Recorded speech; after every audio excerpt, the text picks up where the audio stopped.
¿Qué tal, amigas, amigos? Me da mucho gusto saludarlos y darles la bienvenida a este que es el primer capítulo del podcast Somos Más los Buenos. Estamos muy contentos de iniciar con este proyecto y más aún de iniciarlo con un tema que a todos nos interesa, nos importa muchísimo, como papás, mamás, abuelos, abuelas, como sociedad en general. Me refiero a la educación de los niños y de las niñas. Y para ello nos acompaña una gran amiga, la profesora Gaby Ponce, que nos estará compartiendo temas de interés en la educación de nuestros hijos. ¿Cómo estás, profesora? Qué gusto saludarte. Muy bien, muchas gracias, Jaime. Qué gusto estar aquí. Al contrario, nos encontramos en la escuela que dirige la profesora Gaby, que es la Francisco González Bocanegra. Vamos a platicar un poco de los retos, de la educación moderna, de lo que se ha tenido que realizar y de lo que habrá que realizar en un futuro para que nuestros niños y niñas salgan cada vez más preparados. Antes de comenzar, me gustaría preguntarte, profesora, ¿qué importancia tiene para ti la educación de nuestros niños y niñas? Es fundamental para el futuro no solo del país, en temas generales, sino hablando de un presente para una parte de la población muy importante. En 10 años, nuestros alumnos de sexto grado van a estar tomando decisiones del rumbo de México. Entonces es fundamental que en este momento nosotros hagamos cosas diferentes, acciones diferentes para obtener resultados diferentes y no tener estas situaciones que se nos están presentando hoy en día. Definitivamente. No me queda duda y soy un convencido que ahora sí que la docencia es una de las vocaciones más apasionantes que hay en la vida, en el mundo.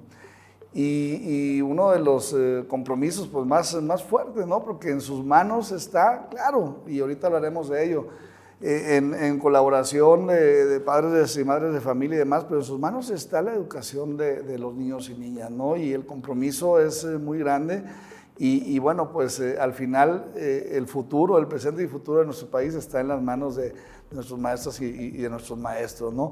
¿Cómo ves la evolución de la educación, ¿no? Nosotros recibimos un tipo de educación, ¿no? El pizarrón, el GIS, los correctivos tal vez no tan convencionales, ¿no? Y cómo ha ido evolucionando todo el tema de la educación. ¿Crees que haya sido positiva la evolución y que la educación hoy en día sea mejor que antes o al menos adaptada a lo que se requiere hoy? Yo creo que la adaptación influye también del contexto y de la escuela.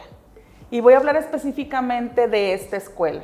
La educación que no solo de las políticas educativas que vienen de los planes de la Ciudad de México, hablo también de cómo resolvemos los conflictos. Y voy a ese punto que dices tú, los correctivos que teníamos, queremos aplicarlos a esta época y dices, no funcionan. Simplemente cualquier situación invade redes sociales cuando un padre de familia llama la atención a un niño y hay opiniones a favor y en contra. Aquí el detalle es que tenemos también que hacer modificaciones en la forma de solución de los conflictos y estamos hablando de democracia. Estamos hablando de hacer valer los derechos de los propios niños. Estamos hablando de integrar a los padres de familia en esa solución y hacer al niño partícipe de ese conflicto, no como un culpable, sino como una persona, un actor de ese conflicto y que tiene una responsabilidad de acción. Y eso es lo que hemos estado intentando en la escuela y nos está funcionando. Es decir, en una ocasión, voy a narrar, encontramos un aparato que hasta están muy famosos en los medios, que se utiliza para inhalar y es de sabores. Sí, claro. Y fue curiosidad de las chiquitas. Y platicabas con ellas y ellas te decían, pues es que yo lo vi a mi hermano mayor, lo he visto a mi mamá. Y son mamás jóvenes, tenemos muchas mamás jóvenes. Entonces, ¿qué haces? Estás viendo una familia de una mamá joven, otra niña que le influyeron, otra niña que se le hizo sencillo y tenían el dinero para comprar ese producto. Tuvimos que incluir a todas las familias, platicarlo, no había sido de los acusados, sino entre todos, ¿qué vamos a hacer? Ya está aquí, ya se hizo. ¿Qué vamos a hacer todos? Y se incluyeron hasta padres de familia. Ellos también hicieron su podcast, hicieron un video en el que ellos también informaron a otros padres sobre qué hacer en esta situación. Y las niñas no hubo un castigo, a nadie se le maltrató físicamente, a nadie se le aprendió verbalmente, sino cada quien se hizo responsable de lo que hizo. ¿Y qué vamos a hacer para convencer a otros alumnos, tanto ya lo conocimos lo bueno y lo malo? Claro, un gran ejemplo de cómo tratar pues un problema de actualidad, ¿no? Y yo le sumaría también el hecho de que la sociedad lo puso al alcance de nuestros niños y niñas, ¿no? Que también ahí está un error social, ¿no? Porque hay alguien que lo esté vendiendo, porque hubo alguien que tuvo acceso a él y ahora lo está vendiendo, ¿no? Ya hubo algo de legislación en ese sentido, pero creo que nos falta muchísimo, ¿no?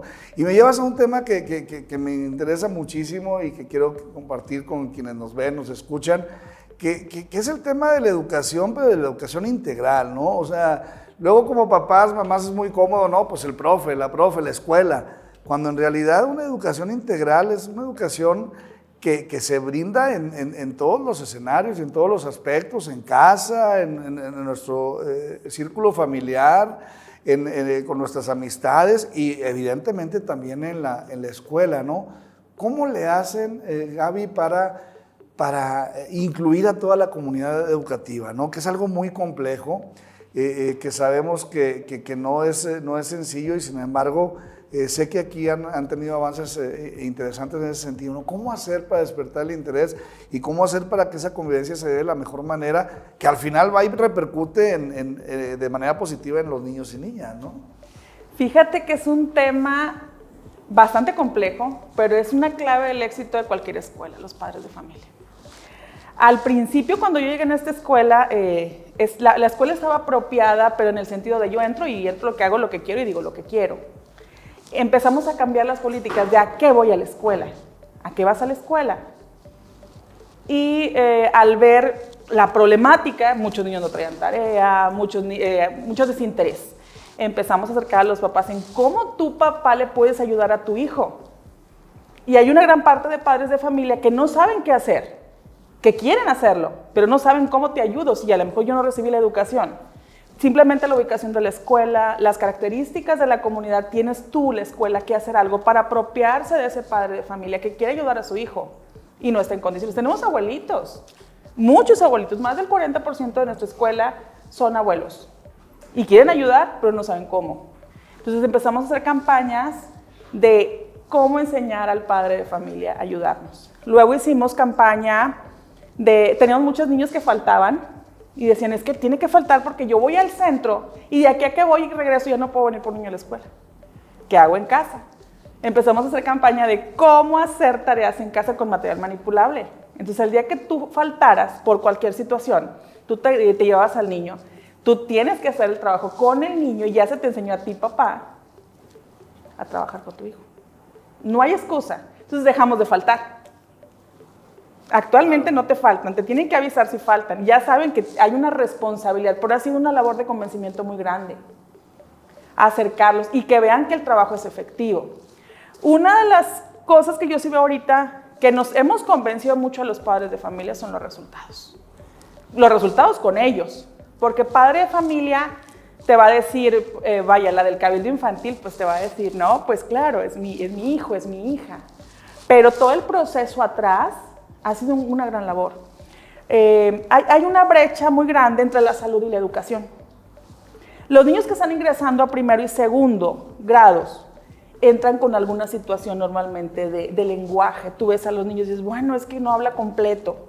Y en muchas ocasiones en preescolar nos reímos y tratamos de adaptar esa palabra, se las aplaudimos. El problema es en primer y segundo grado, es que de acuerdo al neurodesarrollo, el niño ya debe de hablar. A los 6 años y medio, el niño debe de hablar completo todas las palabras. Y para nosotros es importante, porque ¿cómo adquieres el proceso de lectoescritura? Para que tú escribas bien, debes de pronunciarlo bien, porque tu cerebro lo adapta bien. Y entonces, se pasan los 6 años y medio, que es primero, se pasan a segundo, porque es el proceso de lectoescritura. Pero si tú revisas escuelas, muchas escuelas tienen rezago. Nuestra escuela no. Y tiene que ver con el trabajo con padres de familia. ¿Por qué? Porque ha sido labor de convencimiento de que en esos primeros años de educación primaria y de culminación o de los niños están preparados para la adquisición de la lectoescritura, nosotros entramos a un proceso de revisión clínica. En ese momento la escuela tiene acercamiento con la misma sociedad, con el mismo Saltillo. Es decir, contamos con apoyo de una neuropsicóloga, de un odontopediatra, del propio DIF, de UNIF. Las mismas organizaciones te pueden apoyar para detectar si tienes algún problema de lenguaje, un problema dental, que ayude al niño a estar bien de salud.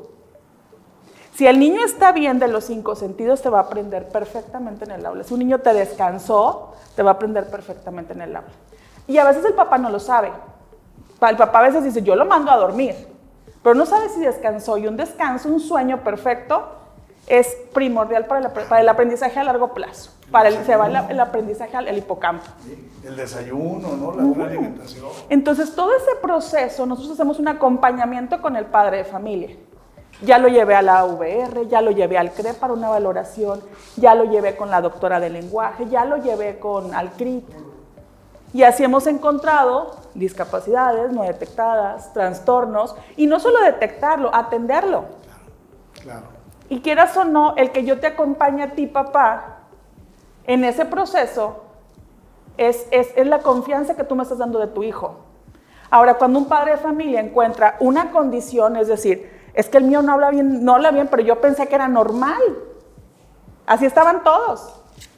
Y cuando lo detectas y lo acompañas, también el papá pasa por un proceso de duelo. Al papá también le duele porque tiene expectativas sobre su hijo. Todos tenemos. Entonces, el mío va a ser campeón, el mío va a ser artista, el mío va a ser...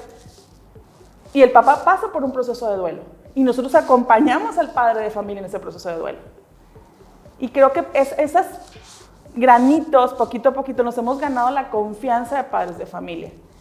Y eso ha hecho que abonen a la escuela, que ellos estén con nosotros a la hora de y se genera un vínculo muy fuerte, ¿no?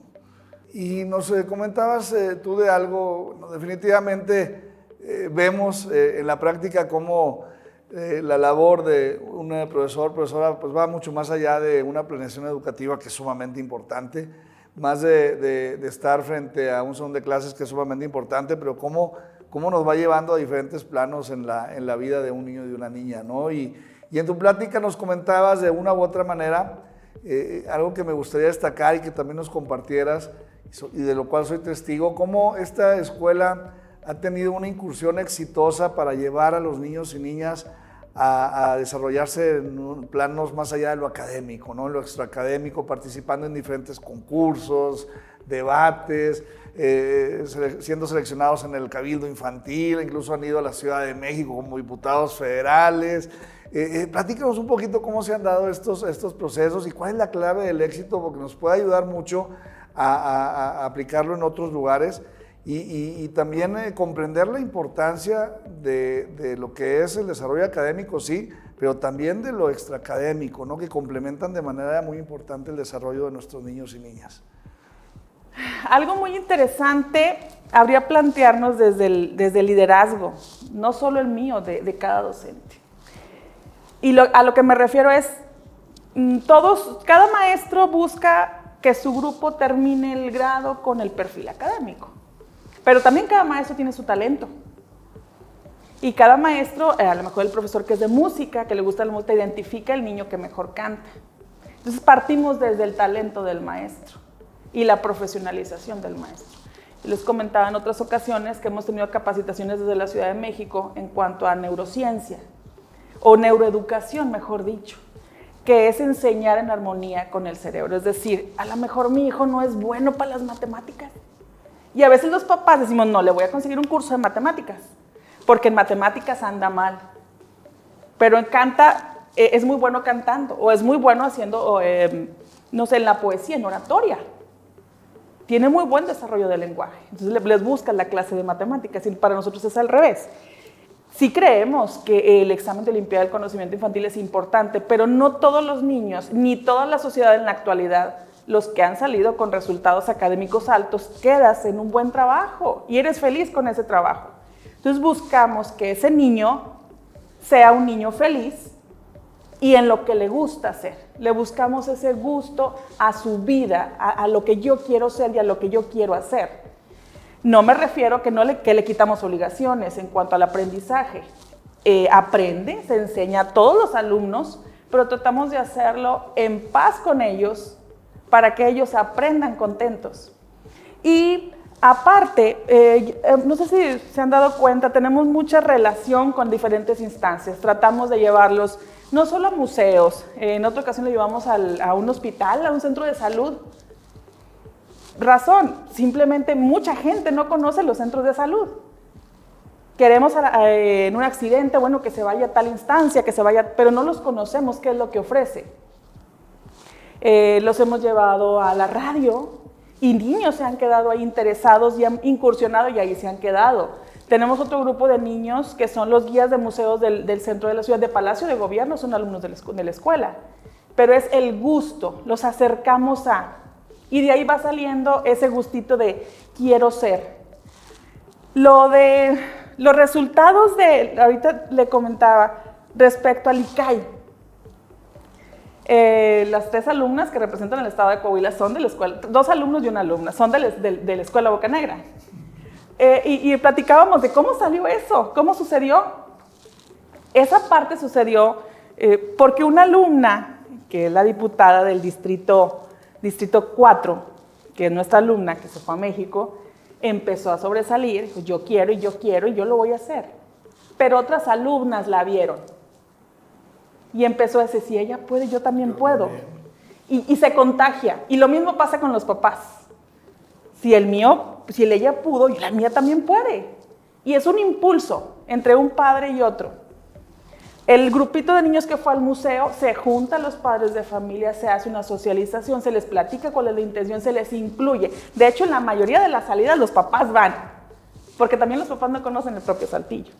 Claro. Y se emocionan. Ah, mira, aquí había esto, aquí había otro, aquí puedo hacer esto. La vez pasada fuimos al Hospital Madero, fueron los niños vestidos como médicos y se les dio una tarea junto con un médico especialista para que conocieran desde pláticas de prevención. Las mamás fueron las más sorprendidas. Entonces, si te fijas, estamos educando a la par. Claro. En ese sentido, cuando un alumno, como esta niña, la diputada, quiere sobresalir o quiere participar, tienes convencida a la niña y tienes convencido al papá. Porque el papá se incluyó en ese evento. Sabe lo que queremos. Y lo queremos en conjunto. Puede ser que no gane, nos ha pasado. Participamos hasta el final y ¡chin!, no ganamos. Pero es parte del aprendizaje. Sí, es parte de. Claro. Y el manejo de emociones, porque esa es otra parte. A veces pierdes y te pones a llorar y no te hallas, etcétera, etcétera. Es formación, Son ¿no? Formación y uso de emociones. ¿Cómo estás gestionando tú las emociones a través de una situación, a través de un comportamiento? Entonces, todo eso lo trabajamos con ellos. Qué bien, qué maravilla, qué maravilla. Y como papás, mamás, la importancia también de conocer a nuestros hijos, de conocer a nuestras hijas y de ver dónde está lo que los hace felices, lo que los hace sentir bien y por ahí darle, ¿no? Y encontrar en la escuela, encontrar en su maestro o maestra, pues también ese impulso a su pasión, ¿no? O a lo que le gusta, pues creo que lo hace pues, un éxito rotundo, ¿no? Y felicidades porque soy testigo de lo bien que lo han hecho aquí con los niños y niñas, ¿no? Y se ve, ¿no? Se ve cuando la comunidad educativa está contenta con lo que se está haciendo y vemos niños, niñas realizadas, ¿no? Aún y cuando han tenido obstáculos muy complicados, ¿no? Hablemos de ciertas discapacidades en algunos casos o de ciertas limitantes en otros, que lejos de hacerlos menos, han sido retos que los han superado y los han llevado muy lejos, ¿no? Profesora Gaby, y llega el 19 y a finales del 2019 empezamos a escuchar de una cosa rara allá en China y que si la sopa de no sé qué y que se empezó a enfermar mucha gente, lamentablemente llega la pérdida de vidas humanas, lo veíamos muy lejos, lo escuchábamos lejos. Y luego fuimos viendo cómo fue avanzando al grado de convertirse en una pandemia y le pusimos nombre. Y más allá de eso, llega el 2020, febrero, y llega la pandemia a nuestro país, ¿no? Y llega a nuestras casas, ¿no? Incluso muchos, pues ahora sí que tuvimos y vivimos de cerca lo terrible de esta pandemia, hasta llegar en muchos casos a la pérdida de seres queridos y de seres cercanos, ¿no?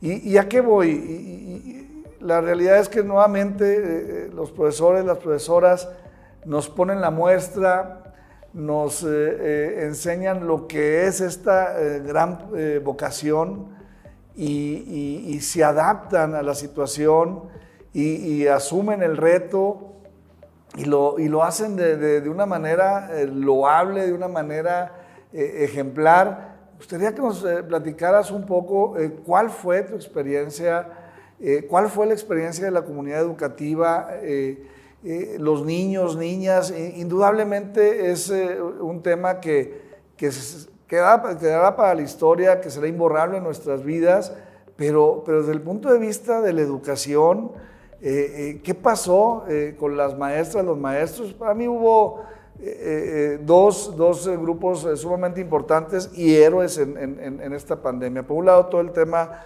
médico, ¿no? Doctores, doctoras, enfermeros, enfermeras, camilleros que estuvieron ahí en primera línea, y por el otro lado, la comunidad educativa, ¿no? Profesores, profesoras, directivos, conserjes, padres de familia, niños, niñas. ¿Cómo lo llevaron? Platícanos un poquito de esta experiencia, por favor. Muy interesante. Previo a la pandemia, hablando de la infraestructura de la escuela, previo a la pandemia ya habíamos hecho algunas gestiones para modificar las instalaciones de la escuela. Cuando se nos llega la pandemia, para nuestra fortuna, fue el periodo en que la escuela empezó a tener modificaciones de aulas. Entonces, para nosotros hasta ese punto estuvo bien porque no estaban los niños, entonces no requeríamos de sacar niños, de traer aulas móviles para poder poner a los niños y dar las clases. Entonces en ese periodo la escuela empezó a tener cambios de infraestructura. En cuanto a los alumnos, ya habíamos empezado a trabajar, ya tenemos un buen tiempo trabajando con padres de familia sobre la importancia de recibir la educación. Y niños que no podían conectarse con el maestro, porque pues cuando empezó con la pandemia, pues todos a casa y todos en línea y a los grupos de WhatsApp. Parte de las ventajas, ya habíamos hecho gestiones con algunas organizaciones civiles y recibimos cámaras HV de tal manera que cada maestro en su casa podía conectar su cámara, es decir, el niño veía en su teléfono, en su computadora, podía ver al maestro. Y si es decir, niños de primer grado que están con el proceso de lectoescritura, ellos podían ver la mano del maestro o el material manipulable para hacerlo en casa. Pero fue a través de la gestión con otras organizaciones. Entonces, cada maestro desde casa tenía materiales. Los niños que se batallaban para conectar o que veíamos, pues que son los niños que más batallaban o que no conectábamos o no encontrábamos, junto con el equipo de USAER, dábamos visitas. Me incluyo, nos estuvimos dando visitas domiciliarias, casa por casa, buscando padres de familia, buscando niños para que estos fueran conectados, preguntarle qué es lo que pasaba, acercarnos más a ese humano, padre de familia, qué era lo que estaba pasando y ver cómo los íbamos a ayudar. De hecho, aquí la escuela en ese tiempo había uso de internet. En algunos casos le decíamos, bueno, acérquese a la escuela para que reciba la señal y le damos el acceso a la clave para que se conecte y tenga el acceso. En ese periodo también equipo de USAER, pedagogía, trabajo social, psicología, tuvo sesiones y se estuvo sesionando en línea. Si acaso 1 o 2 chiquitos no llegamos a conectar, pero en sí los más de 400 alumnos estuvimos conectándonos a diario en clases en línea. No fue sí vi otras escuelas, una gran desventaja, una gran desconexión de gente que no sabía ni dónde estaba. Nosotros tuvimos la fortuna de que gracias a ese trabajo de siempre estarnos comunicados, nosotros siempre nos informamos lo que sucede, por mínimo que sea. Llevamos un control de información, de tal manera de que si un maestro tiene algún problema, nos comunicamos y vemos todos la manera de resolverlo. ¿Por qué? Porque en una situación de un conflicto, a veces nos gana la emoción. Nos gana el enojo y hablándolo con varios especialistas, a veces encontramos una manera mucho más práctica, más sencilla y sin invertir tanto tiempo ni tantas emociones a la situación. Entonces buscamos que el docente se dedique a hacer lo que le toca, a atender a nuestros alumnos. Y bueno, en ese periodo, esa fue una estrategia que nos funcionó perfectamente. Inclusive tuvimos reuniones con padres de familia precisamente que batallaban con conexión. En línea, presencia, los íbamos a buscar hasta domicilio. Pero nos funcionó porque a lo mejor van a decir, ¿cómo lo hicieron en pandemia? ¿Estaba prohibido salir? Sí, pero a veces a ese padre de familia le hace falta el acercamiento. El acercarse una persona con otra, el saludarte, el abrazo, es esa dopamina, esa serotonina, el sentirte bien. Y nos lo quitaron. Llega la pandemia y nos lo quitan. Y no te acerques, y no tanto, y a cierta distancia, y ponte cubrebocas. Entonces, quieras o no, nuestro propio cerebro empieza a tener síntomas de depresión y de tristeza. Claro. Una consecuencia terrible también de la pandemia. Así es. Entonces, quieran o no, el estar afuera de su casa, ¿qué pasó? ¿Qué necesita? ¿Cómo lo podemos ayudar? Y muchos, insisto, muchos abuelitos que requerían apoyo. Nuevamente ir a buscar a otras instancias, DIF, PRONIF, UNIF, todas las instancias que pudieran ayudar y colaborar para todos estos. Luz y Esperanza también nos ha apoyado, porque tenemos muchas situaciones de muchos padres de familia. Entonces, si te fijas, no solo educamos a niños. Para lograr con los niños es estar mano con mano padres de familia. La comunidad completa. Y si se dio cierto rezago en esa época, a lo mejor por la distancia y demás, ¿ya lo recuperamos, maestra? ¿O estamos por recuperarlo? ¿O vamos a tardar todavía varios años más? Muy buena pregunta. Fíjate que no tenemos rezago. Muy bien. Un rezago es un alumno que no ha logrado sus aprendizajes al grado en el que está.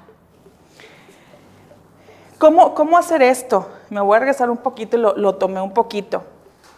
Una de nuestras funciones, y que todo el personal docente estamos muy determinados a lograrlo, es que de segundo grado no pase un alumno sin haber adquirido el proceso de lectoescritura.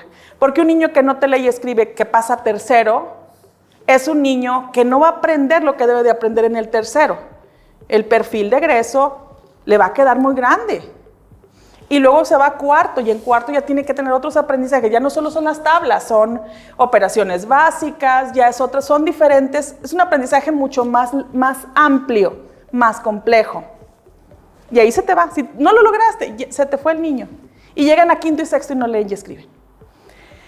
Tenemos años trabajando con el equipo de médicos para de primero y segundo determinar si alguno de los 5 sentidos, que es con lo que aprendemos, si alguno de los 5 sentidos requiere un apoyo o tiene una necesidad para poderla atender a tiempo. Obviamente se incluye pedagogía, se incluye psicología, se incluye trabajo social y si se requiere de otro tipo de organizaciones.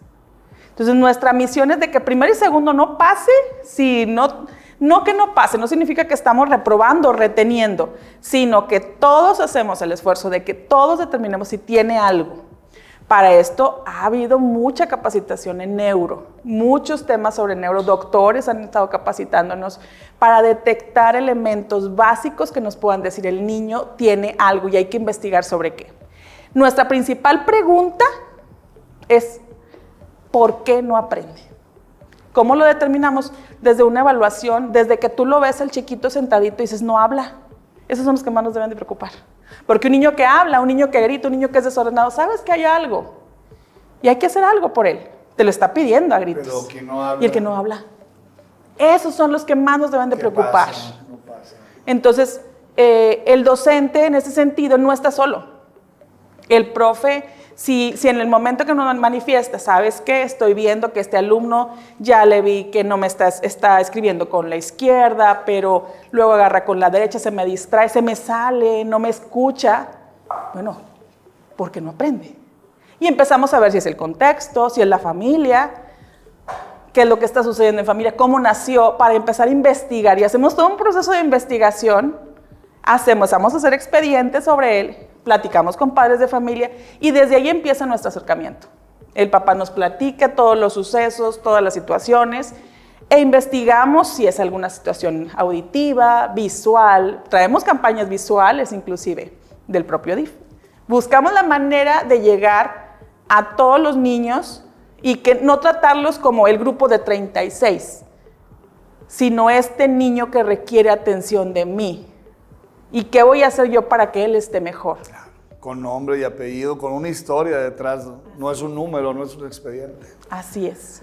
Y la verdad es que es increíble y tranquiliza mucho el saber que no hay rezago después de ese gran reto que se superó, ¿no? Y estoy seguro que vendrán otros por delante, esperemos que no con las consecuencias de esta pandemia.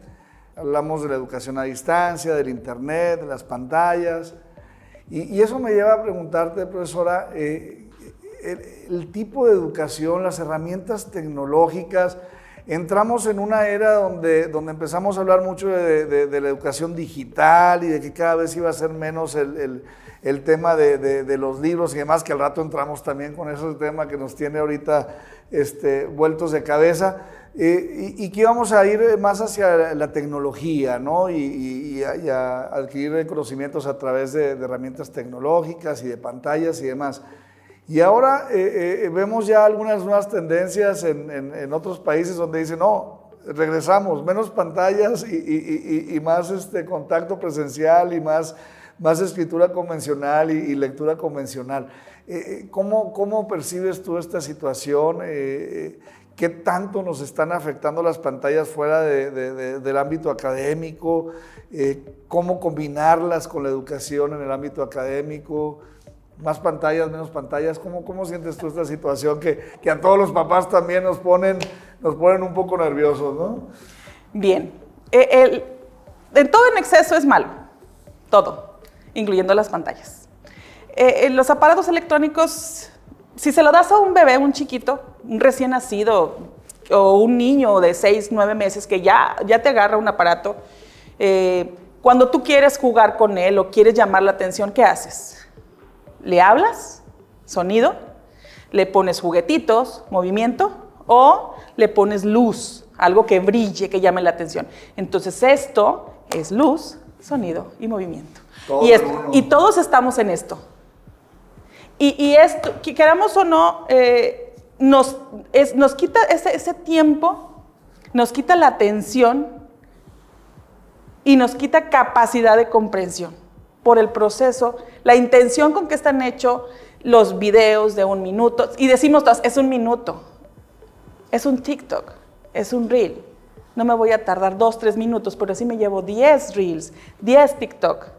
Y es tiempo. Y el padre de familia entiendo perfectamente que es una manera en que el niño esté quieto, porque eso es lo que hace este equipo. El detalle es que es tan preparado este material para llamar la atención que cuando vienen acá y se trata de libros, híjole, no hay tanta atención, no hay tanta emoción como un video en que se mueve y que llama la atención. En las escuelas sí tenemos equipo electrónico, lo que es una pantalla, un proyector, computadora e inclusive juegos interactivos, pero el aprendizaje requiere de funciones ejecutivas, de memorización para ejecución de acciones. Es decir, yo sé que primero tengo que abrir la mochila, sacar el lápiz, tener mis materiales listos porque voy a tomar una indicación, voy a platicar con mis compañeros, vamos a discutir sobre un tema. Y estoy hablando de funciones ejecutivas. Si yo, para hacer eso, tuve que tener una organización, tuve que tener la mochila lista, tener mis materiales listos. Estoy trabajando sobre acciones básicas. Y esto no se desarrolla muchas ocasiones porque le doy mucho más tiempo a esto. Entonces, ¿son útiles? Sí. En España hay unas aulas que de hecho en esta reforma se habían estado hablando, las aulas STEAM, que es tecnología, uso de la ciencia, pero para la investigación, para que el niño tenga una duda, ok, yo quiero saber por qué cuando yo levanto el vaso se cae, a mí que alguien me explique y a lo mejor no me va a gustar la explicación de mi docente, yo quiero investigar, ahí uso la tecnología, claro. Pero es el uso para la investigación. Sí, temas adecuados que son para eso y no cualquier cosa que te lleva a un mundo de, pues ahora sí que de todo, ¿no? No todo necesariamente es bueno para nuestros niños. Y el acceso a la información. Cuando empezó esto de uso del internet, todo mundo se maravilló, y recuerdo el 2005, 2006, que tenía todo el auge del uso del Internet. Y se hablaba de Inglaterra, que la importancia del uso de la tecnología y el acceso a la información para todo el mundo. Pero nunca se midió que la información iba a ser verídica o no. Y ahorita si revisamos no hay que manejar redes sociales, pero cuánta información no es correcta, ni siquiera para nuestros hijos. Nosotros mismos, nos ganchamos en cualquier situación y hablamos otra vez de emociones y sí, claro, y lo importante, como dices, nada en exceso y todo, bueno, pues orientado al propósito que queremos lograr, ¿no? Viene el tema de inteligencia artificial, ya lo tenemos en la puerta, ¿no? Y también es fabuloso y es una herramienta poderosísima y muy útil, pero también desvirtuada puede convertirse en un terrible asedio para nuestros niños, niñas, incluso para nosotros, ¿no? Entonces, híjole, son temas muy interesantes que habrá que seguirlos de cerca y no perderlos de vista, ¿no? En la escuela hace tiempo, de hecho tenemos y manejamos un modelo. En ocasiones sí pedimos que traigan el celular. El docente sabe manejarte códigos QR, elaborar ejercicios de evaluación con código QR, pero únicamente como parte de un seguimiento. Cuando es así, sí tenemos mucho cuidado de, se va a usar de 9 de la mañana a 10 de la mañana, se va a entregar a los padres de familia, o se va a retener, el maestro lo recoge y se entrega al papá el equipo, precisamente para que este equipo sea con uso meramente educativo y bajo un propósito muy, muy marcado. Previo estudio, previa planeación, previo desarrollo de programas, de consultas con expertos. Y eso me lleva, profesora, al tema de los libros de texto, ¿no? Este tema que nos tiene ahorita pues muy preocupados.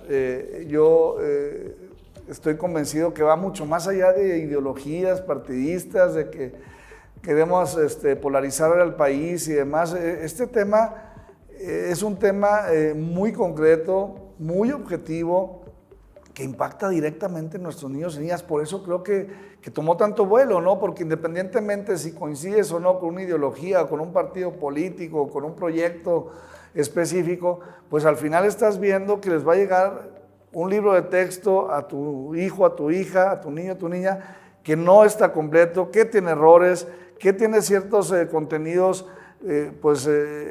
muy cuestionables.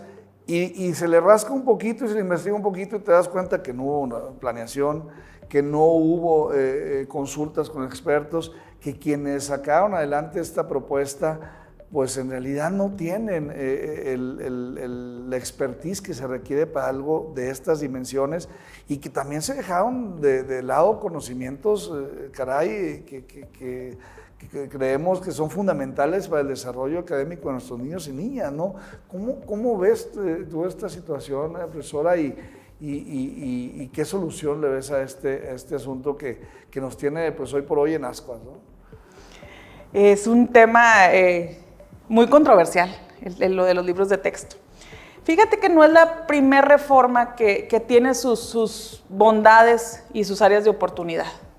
Todas han tenido, y los libros de texto igual, los errores todos los han tenido, no ha habido excepción. Me gustaría tener una opinión mucho más cercana a los libros, pero nosotros no hemos tenido el acceso al documento. Los libros no solo son en digital, nos hacen llegar en digital, los libros son en físico. No sé, desconozco, Jaime. La verdad, yo soy amante de los libros. A mí me gusta olerlos, palparlos, abrirlos y darme cuenta de ese error y tener una opinión sobre ese autor.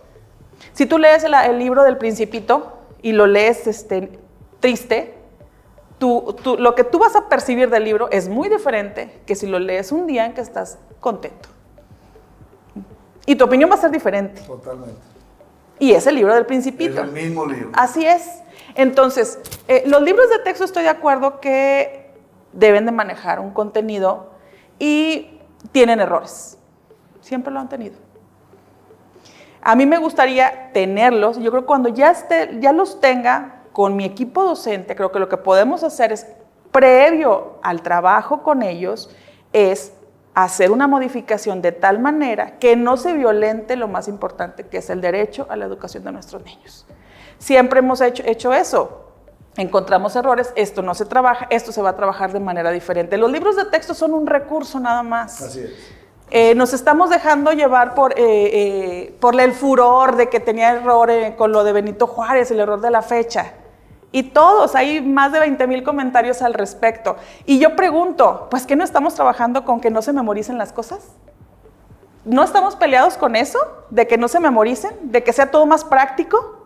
¿Que eduquemos para la vida? Y yo lanzaría otra pregunta, ¿cuál es la intención? Yo creo que el docente dándose cuenta, bueno, aquí hay un error, se modifica. Y eso nos permite también cuestionar. Esa es la realidad, la ideología que trae, la base que trae esta reforma. El cuestionar no solo los libros, cuestionar a su directora, cuestionar al gobierno. Y creo que a eso le estamos teniendo miedo. Todo lo nuevo, si tú te vas a las cuestiones de neuro, y discúlpame que hablo mucho, tengo especialidad en neurociencia, el cerebro es normal tener miedo a las cosas nuevas, es normal. El cerebro siempre está preparado para tener miedo a cosas nuevas. Obviamente que todos estamos a la expectativa. Es nuevo, entiendo que se está manejando con diferentes intenciones, pero creo que nos deben de dejar participar y conocerlos. A mí me sorprende que muchas personas de la radio, de prensa, de medios de televisión tienen los libros. Digo, caray, qué padre. Ya los tienen, yo no los he visto. Pues yo no los he visto. Deberíamos de comenzar por eso, ¿no? Sí. Previo a lanzarlos, Así ¿no? es. Que son los grupos de consulta, que entiendo antes se realizaban, con académicos, con profesores, se revisaban los contenidos, se corregían, se volvían a revisar, se corregían. Había todo un proceso de meses, por no decir de años, para al final llegar con un producto lo mejor posible, ¿no? Con la mejor calidad posible. A mí me preocupa respecto a los libros que no tengan libros. Dejando a un lado los derechos de que el niño debe de tener el libro. Yo pregunto, entonces, ¿qué libro va a tener el niño? ¿Cuántos libros se acerca un niño de educación básica? ¿Con cuántos libros tiene acercamiento? Nosotros tenemos un proyecto muy interesante aquí en la escuela, que es que el niño cuando salga de la escuela Bocanegra debió haber leído al menos 18 libros. Del Rincón, si tú quieres, El Principito, cualquiera que te guste. Excelente. Excelente cuando parece un hábito que estamos perdiendo cada vez más, ¿no?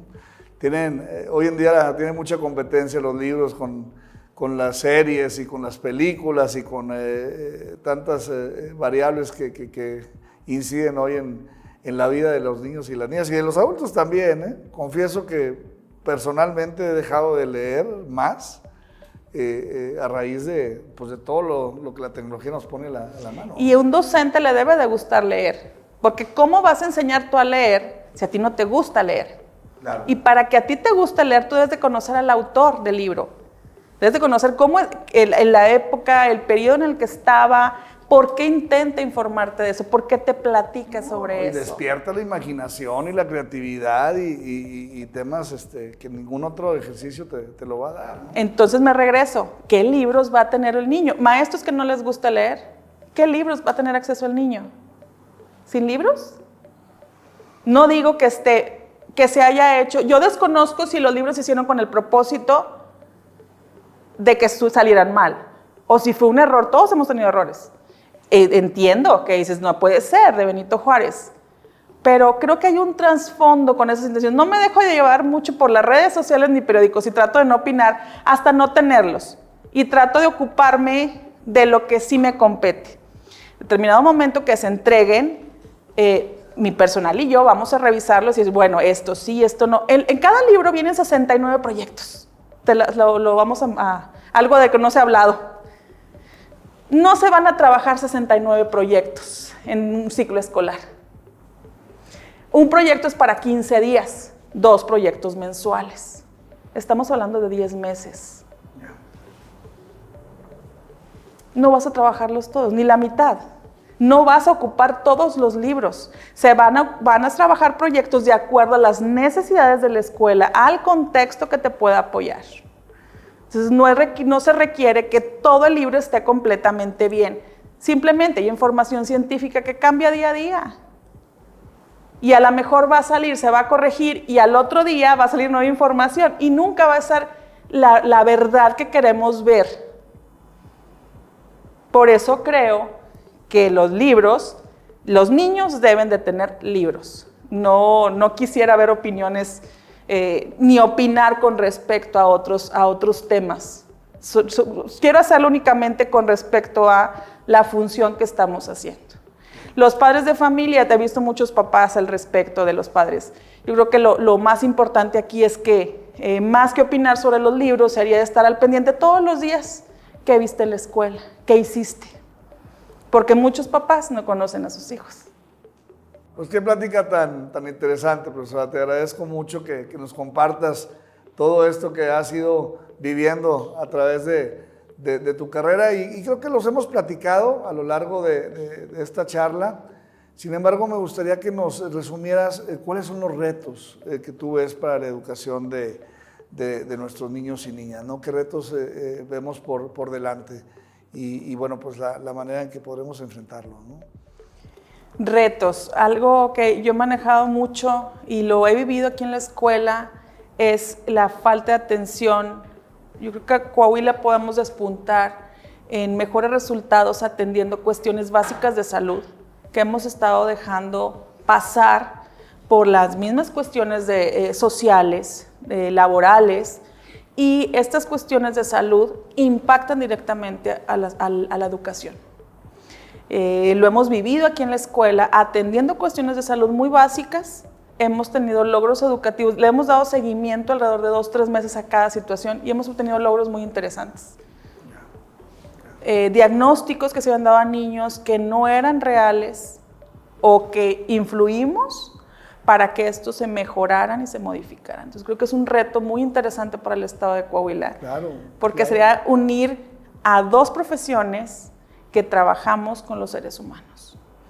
Por supuesto, y la detección oportuna, ¿no? Incluso también en tema de talentos, ¿no? En tema de capacidades, pues ahí especiales en ciertos niños y niñas.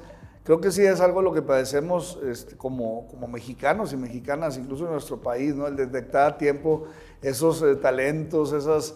en el deporte también desde temprana edad poder, oye, ¿a quién le gusta esto? Y poderlo llevar a la cúspide, ¿no? El tema académico, deportivo, el tema de la salud muy, muy importante, ¿no? Porque pues, luego ya que lo descubramos a edades más avanzadas, pues ya no se puede hacer tanto como lo que se puede hacer desde temprana edad, ¿no? Sí, un reto muy importante. Yo he tenido la oportunidad a lo largo de mi vida, la oportunidad y el honor de ver de cerca la labor del docente, del docente. Primero como alumno, después estuve en educación rural y me tocó ver de cerca, bueno, pues al profe rural, al instructor comunitario que hacen una labor pues extraordinaria, ¿no? Todos los días con sacrificios impensables y ahí están para quien los necesita, en el DIF, como legislador. Y la verdad es que todo mi respeto en mi casa, mi hermana docente, todo mi respeto para quienes desempeñan esta profesión. Pero no dudo que ha habido días o ha habido tiempos en los que se antoja complicado, ¿no? Y a lo mejor entran algunas dudas o incertidumbre. ¿De dónde la profesora Gaby saca fuerzas o saca la motivación para seguir adelante y para decir, este es el camino, no importa el sacrificio, no importa el tamaño del problema o no importa todo el tiempo y esfuerzo que debo dedicar a este niño o a esta niña? ¿De dónde sacan esas fuerzas y esa motivación? Híjole, una pregunta yo creo es la más difícil que me has puesto. Interesante. Yo creo que tiene que ver con la profesionalización que me gusta. A mí me gusta estudiar, te decía, me gusta mucho leer.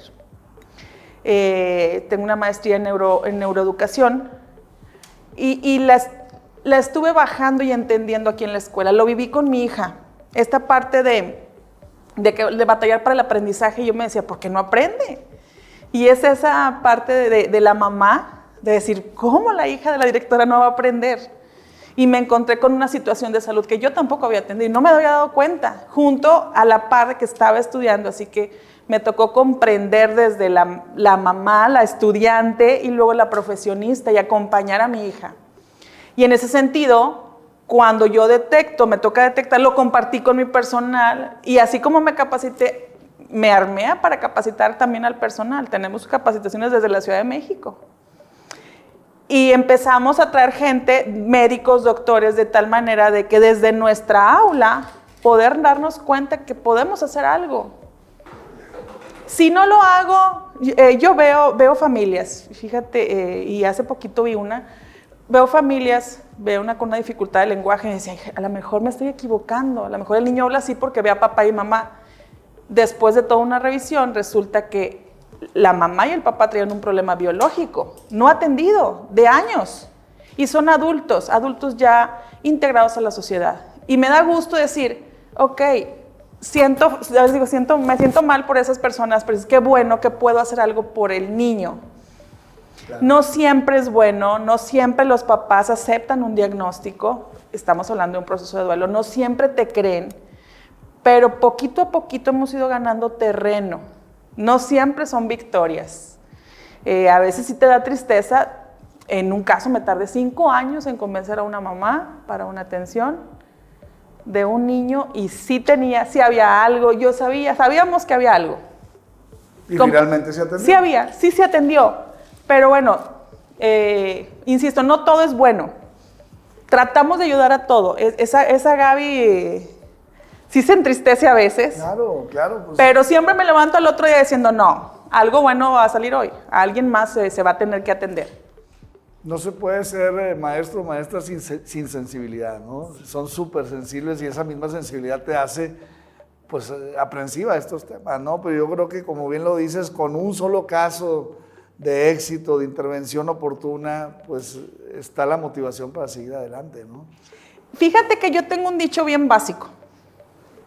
Si el maestro no viene contento a la escuela, mis alumnos no van a aprender y no van a estar contentos. Así que trato de que también mis docentes vengan contentos. Trato de hacer equipo, de liderar, pero no de ser la directora, sino estar con ellos.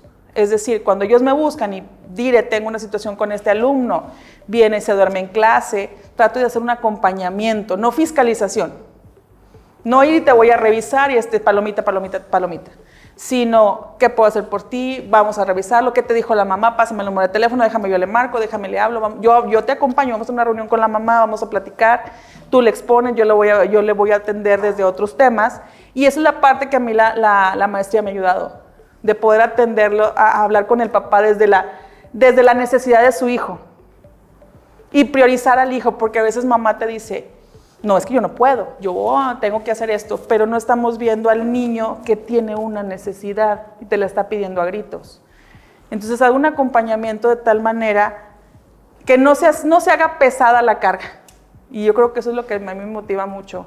El ver a los niños, el poderlos saludar de nombre, claro. el conocerlos. Y insisto, no todos los días son buenos. No, bueno, pero vale la pena, ¿no? Vale la pena esa lucha diaria porque se conviertan en buenos, ¿no? Y porque cada niño y niña tenga esa atención indicada, esa atención de vida y ese desarrollo integral que todos queremos para nuestros niños y niñas. Muchas gracias, profesora.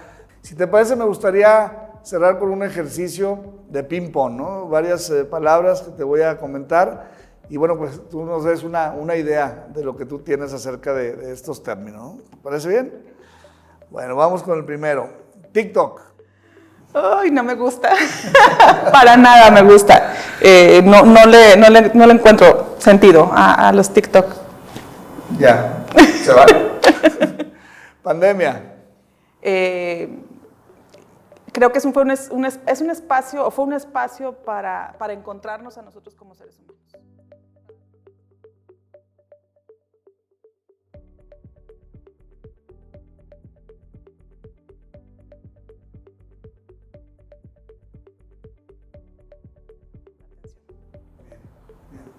Nuevos retos para la educación.